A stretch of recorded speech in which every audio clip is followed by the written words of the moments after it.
these.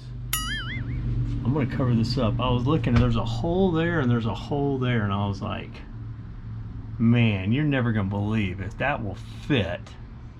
Wouldn't that be cool as hell? And I don't have to worry about mounting them.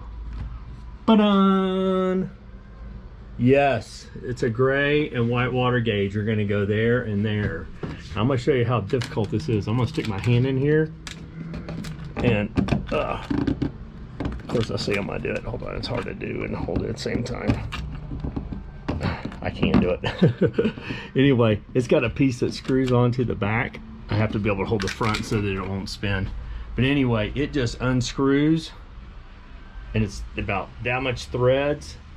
And I'm just gonna run my 12 volt and have those mounted up there, because when I'm back here filling up, all I gotta do is stick my head in here and look from anywhere in the van. I'll be able to look back here and see what my water, fresh water, and my gray water fill levels are.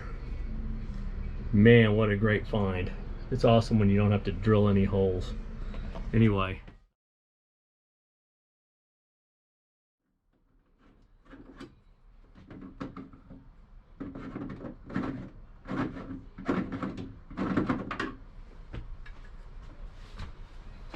Ta-da! I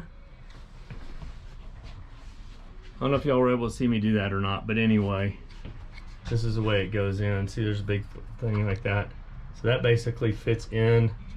You stick your hand on the back, screw that on, and then, of course, you'll plug the cable on and run this through the cable first. But